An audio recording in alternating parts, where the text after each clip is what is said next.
So when I became the allotment warden in 2003, I thought it would be a really good idea to try and revitalise the allotments. And the first thing we did was cut down the size of the allotments, reduce the rents at that point, provide tanks of water because there was no water up here, and do things like that which would help people. And as you can see now, we've got 40 allotment holders, 20 odd allotments worked, lots of families, lots of young people, which is really, really great. Some people are keeping chickens and things to eat, which is fine. And so after that there was still a lot of land here, because there's 4.5 acres here which are leased to the parish council from a local charity, the ancient charity of Bisley.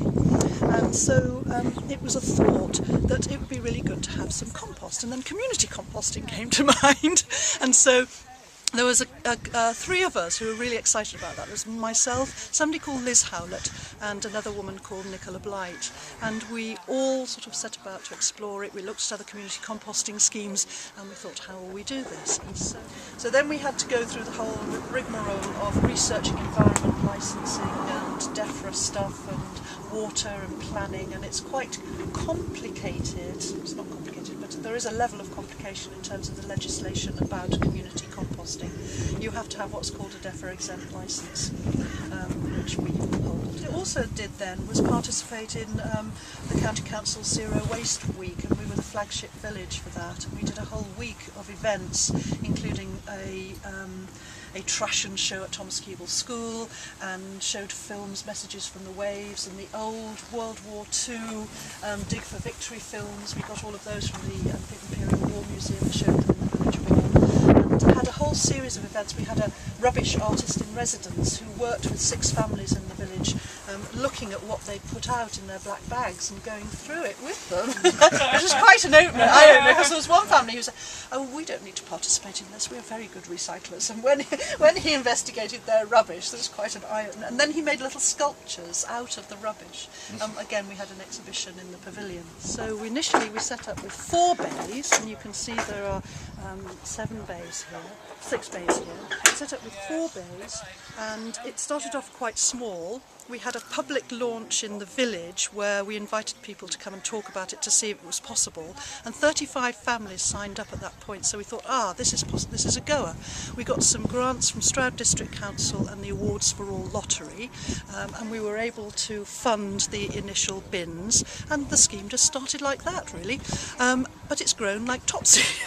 And part of the reason it's grown so fast, I think, has become so popular, is because the round trip from Bisley to the Horsley landfill site, is 20 odd miles, and that's quite significant in terms of the costs of petrol, people's time, etc, etc. So a local scheme was really, really good. And of course we promote the idea of a virtuous circle, that Bisley's waste is being recycled in Bisley and then goes out to members. And now we have 120 members, which is fantastic. They no longer pay a £5 a year, they're happy to pay £20 a year, which is really good for us, and everybody is really very supportive of the scheme. We do have a problem with the finished compost, which we had always intended should go back to members, but relatively few members will take it. Few members take it for mulching trees, and we use it on the community orchard, but very few members will take the actual compost, because the compost isn't really very, very good stuff. It's fantastic mulch, it's really, really good mulch, and we use it on the community orchard and it works really well, and many allotment holders use it for their trees or mulching, but as a compost it's not yet working. So what we have done is we're investigating a pilot trial with a large sieve to sieve it. We've also purchased a thermometer, a very good thermometer, so we're regularly now taking the temperature of the compost so that we can tell accurately when it's hot and when the heat starts to lower, and therefore we have to turn it, because before it was a little bit hit and miss, you know, putting your hand in and testing it. This time we're doing it scientifically. We've also got a village SOS grant of £18,000 for us to purchase our own sieve and get a bagging system in place, and make this a development on what's happened so far. So we're really excited about that, and we're hoping we'll get very good quality compost which we can then give back to the members, and the members will want. So, do you turn it and all? We do, yes, and we turn it in two ways. We turn it with occasional paid help, and in fact there's a couple of students coming up this morning to help turn it, and you have to keep turning it quite frequently to keep the air in. That's right, and to keep the heat in as well. Do you cover it at all? Now we just leave it? Now we used to cover it, and then we found it was too dry, so then we were watering it, so then we thought, let's not cover it, let's just leave it. And we found that is working better, so it is kept quite moist. Yeah, but you can get now this black stuff that lets the water through, right? You can, still keep it warm. That's right, yes. So in the winter we'll probably do that. It's only recently that we just stopped the carpeted system. Please. Anyway, there it is. It's not an exhibition. Right, okay. They look wonderful. They look beautiful. Aren't they brilliant? They are brilliant, yes. And grown with business. So there was a particular period which was quite difficult because we were getting too much stuff and not able to cope with the existing number of bins and bays, and people were starting to leave it, and it was piling out, and it was really frightful actually. It was just awful, and we couldn't cope, and that's the trouble we got in the moment. Yeah, we were just thinking we can't do this, and then we had a spate of fly tipping as well. So anyway, so then we reinvested with again another grant from Awards to All. We got the gates fixed, better fencing, bigger bays, and these, which are fantastic. They're Did really, you build really them, or you people come in? No, we got somebody to build them. Yeah, because we couldn't do that ourselves. No. And there's planks there that you see across there. It was a village initiative. It was sponsor a plank.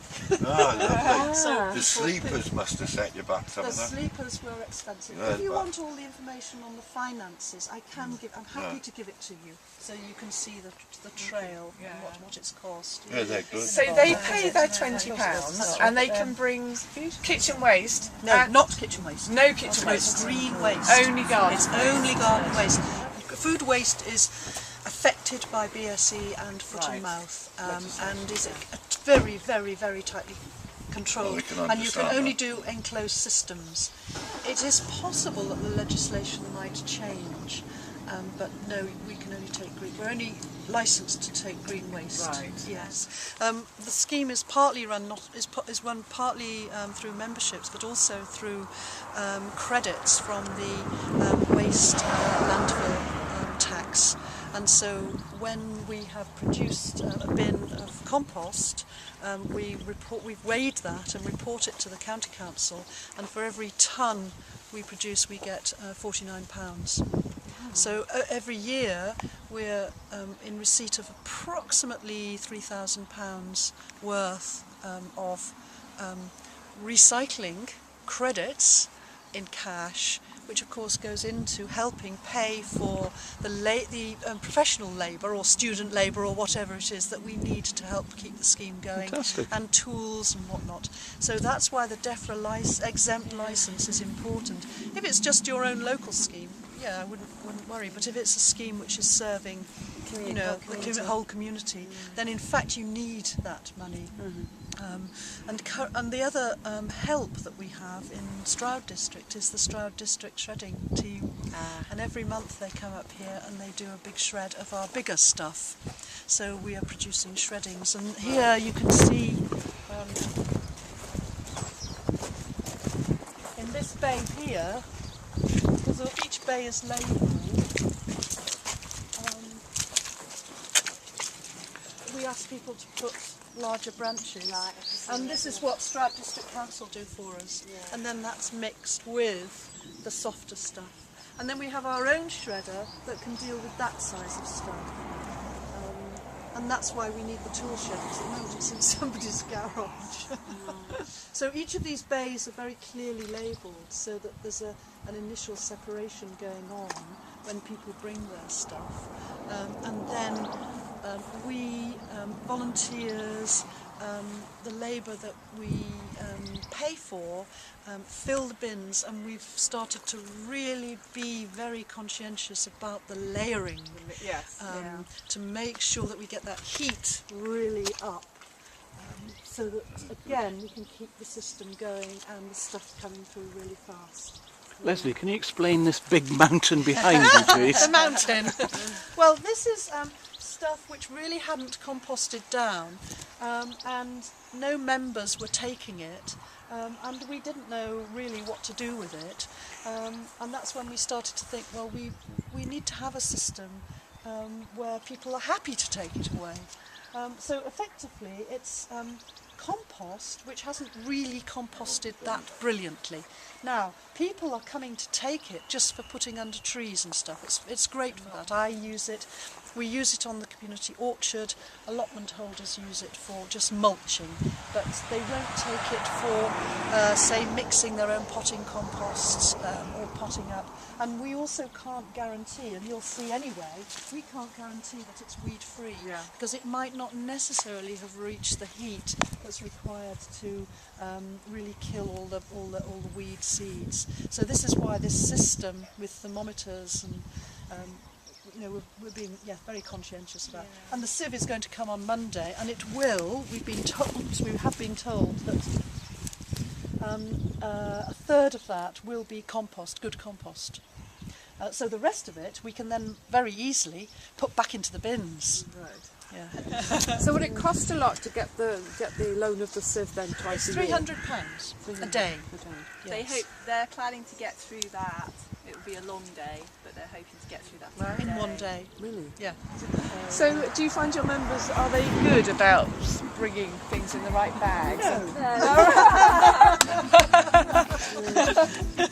This is the trouble we're having. We do have to do quite a lot of sorting. I mean, it's better. It is better actually. And it's disease. What about disease stuff? Well, this is why we can't guarantee the quality of the compost, because we haven't been until recently taking the temperature or turning frequently, or turning when the temperature tells us we should turn it. And that's really the clue to getting rid of the disease.